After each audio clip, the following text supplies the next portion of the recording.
3, 2, 1, action! Hey guys, and welcome to Dear Diplomats. I'm your host, Dara Abimbola. I'm a sophomore here at Franklin and Marshall College with a Bachelor of Arts, International Business and Digital Marketing. Today, our guest here is... Diosanny Rivera-Placido. Yeah, and she is the director of the Women, Gender and Sexuality Resource Center here at Franklin and Marshall College. Thank you so much, Dio, for joining us today. Of course, I'm happy to very be here. excited. Woohoo! So to start, we're gonna have a lovely icebreaker. The icebreaker is called "How well do you know?"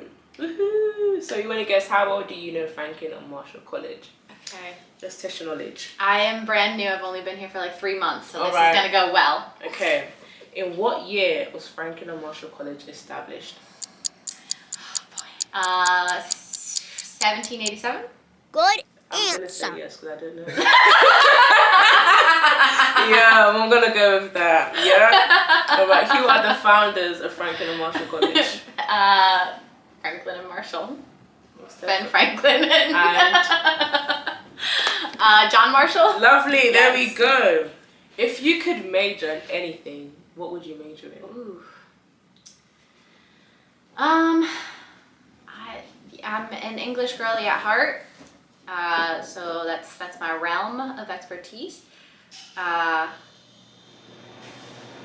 honestly, I'd be interested in like sociology. Okay, I love that. So name one sociology professor here at Franklin Marshall College. I can't. you got me on that Professor Rondini is one. one. Okay. Okay. So what's your favorite thing about Lancaster? Like if you go one place in Lancaster, your favorite place to go, what would it be? My favorite place to go? Yes. If we're talking food-wise? Yes. Okay, food-wise, that's hard. There's so many good places. There is. I love Callaloo. I like Issei Noodle.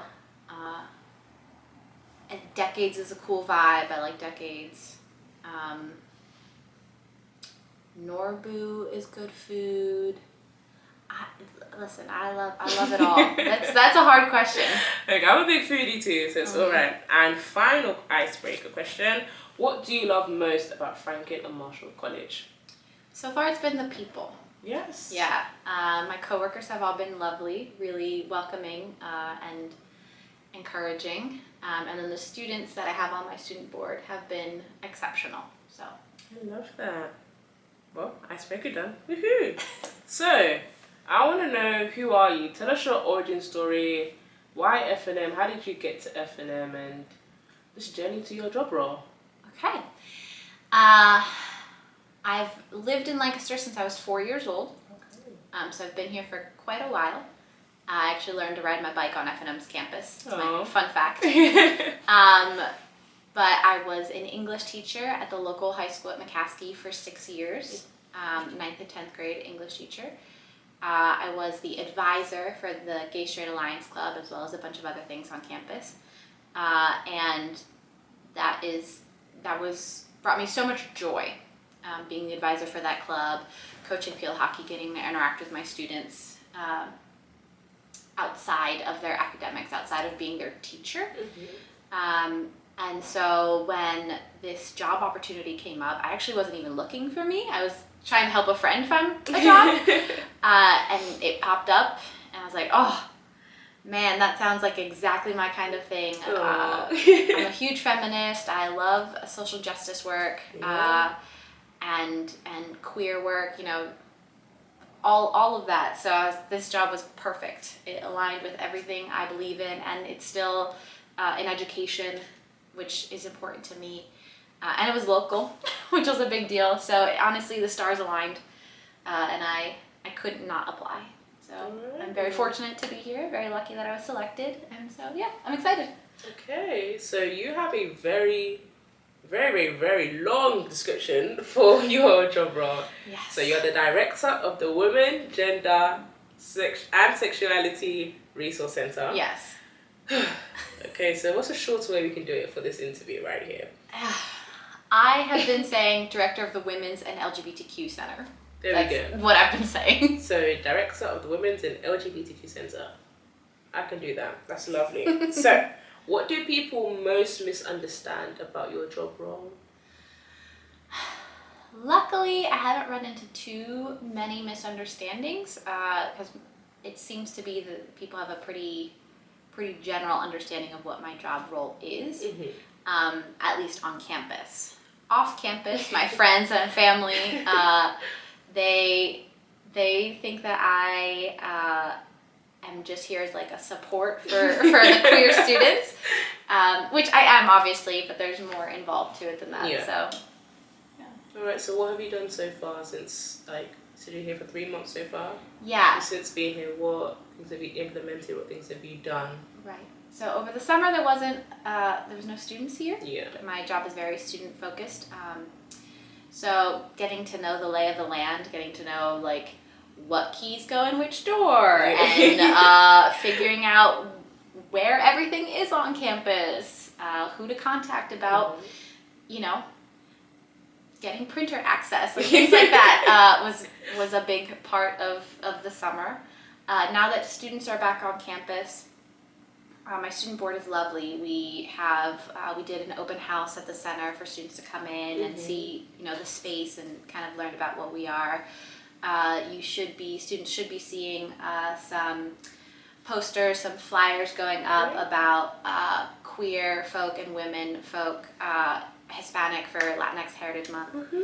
Some information about them coming up. We're trying to do very focused little mini posters. So like the queer and women Latinx folks will go, like if they're in science, they'll go in LSP, something along those lines. Lovely. So that's in the works. That's what we're planning to do.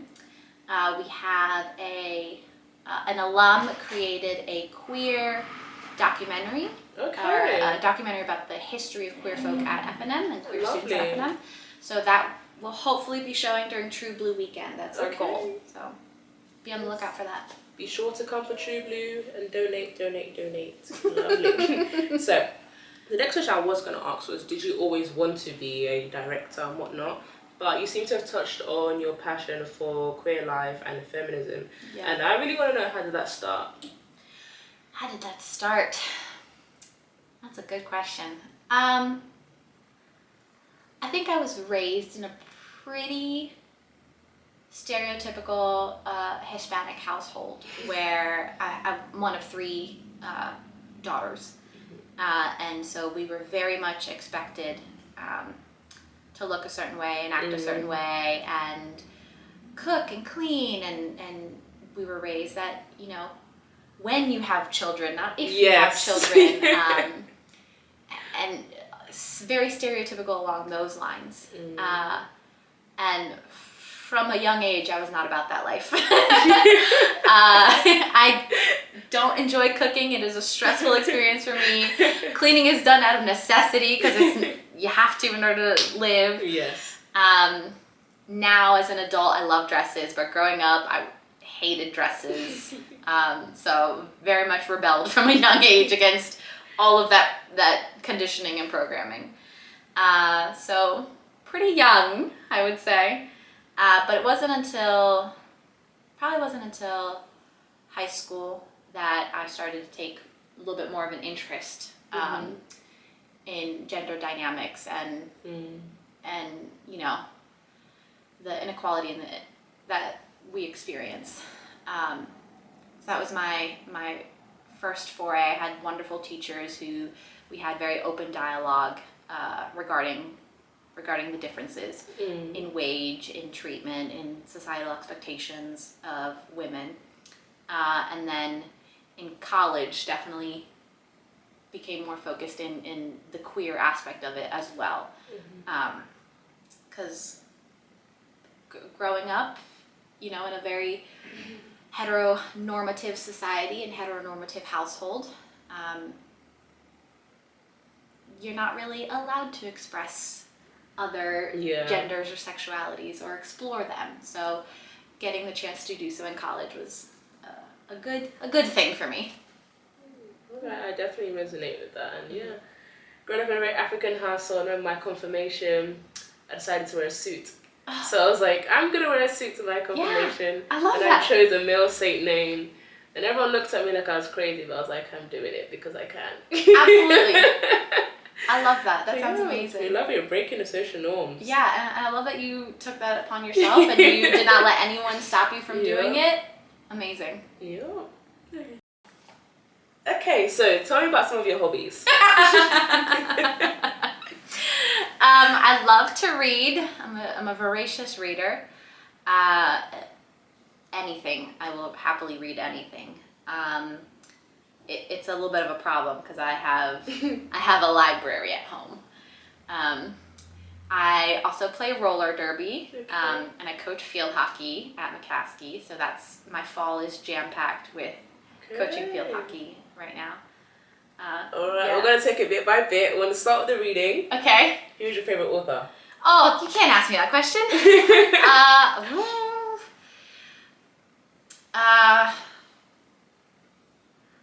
I love Maria V. Snyder and Tamara Pierce. They have strong female characters that make, the best of bad situations. They're powerful and have agency and take control of their lives, which I love. So those two are two of my tops. Okay, I think I need to give you this one book. I forgot the name. I think it's Babatunde and his 7 wives. But it's like a Nigerian man and his 7 wives, and it just details the whole like misogyny as the whole relationship goes on and the whole thing of polygamy. I think that'd be a very great read. I genuinely would actually love to read that. Yes. I have loads of books in my dorm that I seriously need to get rid of, but I like to keep my books very sentiment value. Yep. Second thing, Same. roller derby. Roller derby. Let's go. I'm a big skater. I love to roller skate. I need to understand how on earth you go into that and why. Oh my gosh. I went to high school with someone who joined the local team. So we're the Dutchland Derby Rollers because it's Lancaster County. Okay. And I saw her posting about it on social media. And then I mentioned last year at my part-time job, I waitress. And I mentioned, I was like, oh yeah, I think I'm gonna go out for roller derby. And one of my coworkers like whips her head around and goes, you have to, it was the best thing I ever did for myself, it was the best 5 years of my life. Like you gross, it is literally life-changing, no exaggeration. And I was like, okay Stacey, I'll join. And she was right, it has been life-changing, genuinely, and that is no exaggeration. Okay. For sure. Do you use the blades or the quads? The quads. I'm a quad skater. Are you 18? Yes. Okay, recruitment is coming up. Yay! You can join. I do like cartwheels because I did a lot of like jazz skating, dance skate. Yeah. So back home there's a big roller skating scene. Yeah. I've been trying to find one in Lancaster, but there's not a huge dance like skating scene, unfortunately, because I've also been trying to put some feelers out because I would love to learn. But no, roller derby is so much fun. It truly is. For those of you who may not know, it is hitting people on skates. And there's nothing quite like going full force at someone. And like, it's all consensual. Like, they're on the track, they are willing to be hit. And you take a couple hits yourself, but there's nothing quite just looking at someone dead in the eyes and knowing and hoping that you hit them as hard as you possibly can and they go flying. It is. Assume the risk first. Yes, exactly. Assume the risk. Alright, no, I'm loving it. Yeah. As you're saying that, reminded me of, you mentioned earlier on about high school. Was it high school or college that you started a club or started something? What was it? I was the advisor in high school for the Gay Straight Alliance Club. Right, so I don't know, how was that, and like the journey to that? What things did you implement? What did you do? And let's see. We did like trans awareness, trans visibility events. In high school, it's a lot of students really needing a safe space to be themselves. In high school, they don't tend to be able to be themselves at home. So then when they come to school, that tends to be a safe space for them. So providing that opportunity. So we talked about like name change policies and how students can change their name on certain documents and certain systems that we have, how to communicate with their teachers about their identities, about their preferred names. So really that was a lot of my work with the queer and trans students at McCaskey. Okay, I'm loving that. And you mentioned McCaskey. Have you ever heard of Girls on a Run? Yes. Yeah. So I'm currently working with Girls on a Run. Okay, that's Have awesome. you ever done anything with Girls on a Run? So growing up, my little sister participated in Girls on the Run, and I was a buddy for them. Oh, Yeah. The 5K. Oh, yeah. Yeah, that was a good time. Yeah. Would you like to explain to them what Girls on a Run is? So it's a program where I believe at elementary and maybe middle school. Yes. That really focuses on getting girls just out and moving. Yeah. And it kind of, it's a little bit more of like an empowerment. Yeah, girls empowerment coaching. Yeah. And it culminates in a 5K that you run with a buddy. Yeah. Or you can walk it. I've also walked it with people before as well. It's a fun event. I love it. Yeah, and I remember it used to be on FNM's campus is when... Oh, really? Yeah, it would start and end at FNM's campus at the... Okay. Right next to the track next to Mazer Gym. This is like my first year doing it, so I'm excited. Oh, are you a coach? Yes. Oh, that's so exciting. Where are you coaching? Wharton Elementary. Yeah, I went to Wharton. Okay. Oh, I did, okay. I have a lovely mix going on right here, full circle. And on that note, I was going to bring up just your upbringing. So I want to know, how did your upbringing make you who you are? In both like good ways, bad ways, good, bad, ugly, in all ways. Well, I mentioned how I was rebellious from a young age against the stereotypical female assigned duties and expectations. My dad, my mom always says that the universe, that God knew what he was doing, and I say the universe knew what it was doing by not giving my dad any sons, because he's a wild man. We're adrenaline junkies, the two of us. And so we would ride dirt bikes and go on roller coasters. Our relationship is that for his 50th birthday, I took him skydiving. Okay.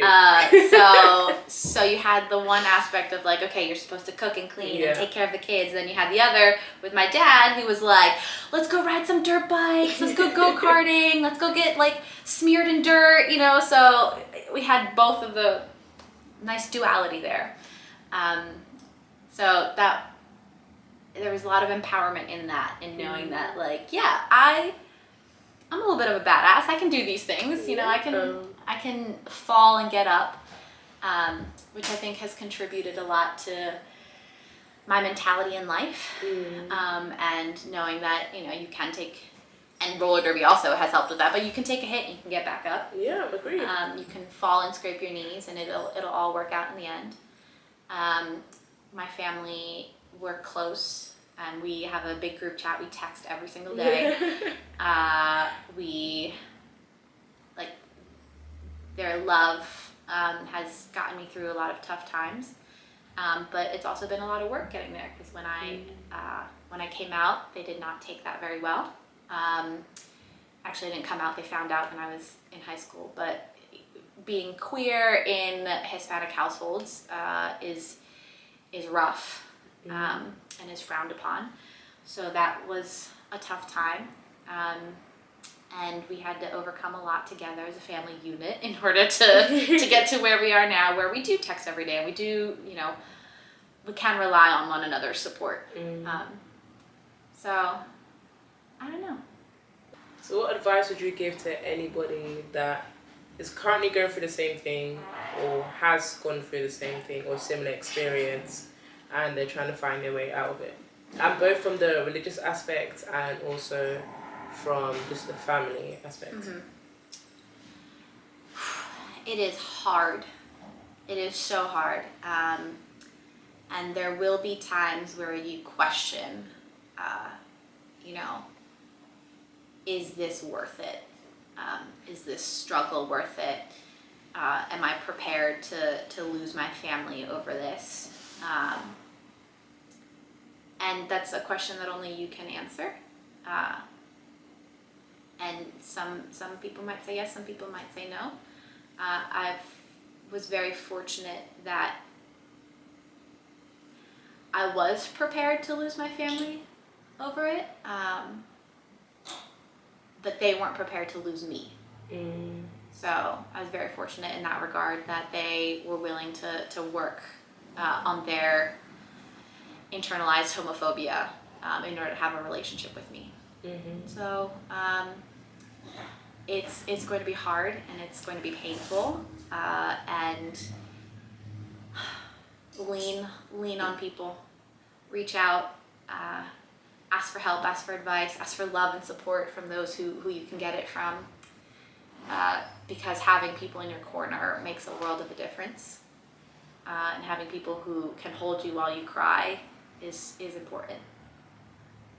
Right, I love that. And who would you say was your biggest like empowerment coach? So sort of like jumping back to the Girls in the Run thing that they call empowerment, girls empowerment and whatnot. Who for you was your biggest form of empowerment? Or what was your biggest form of empowerment? Oof. What was my biggest form of empowerment? Maybe not my biggest, but someone who played a big role in my life was my senior year social studies teacher. She was this unapologetic woman who just, the whole school bowed down to her to a certain degree, you know.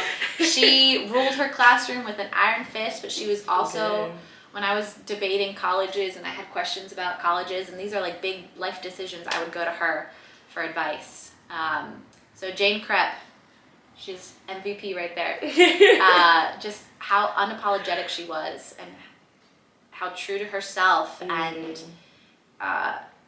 having someone who was that and so very clearly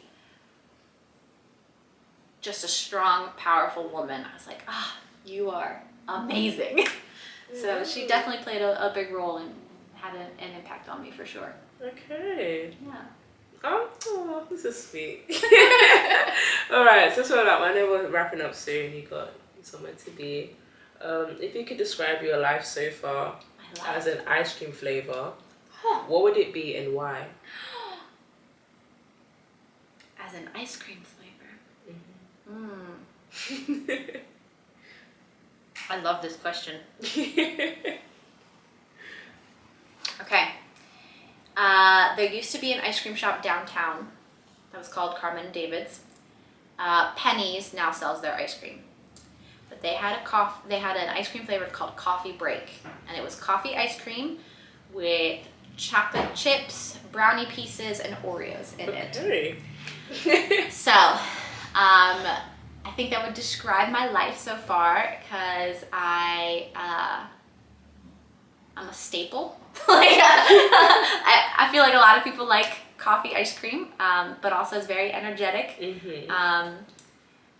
And then I got different flavors to me as well, you know, different bits and pieces. So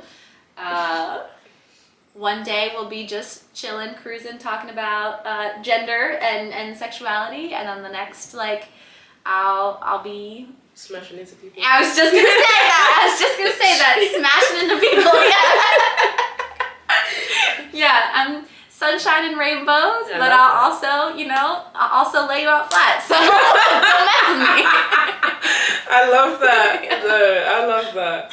Oh my gosh. Okay, do you have any questions for me? Why'd you get involved in this? What made you want to start this? I've always been a very big marketing guy. Actually, that's a lie.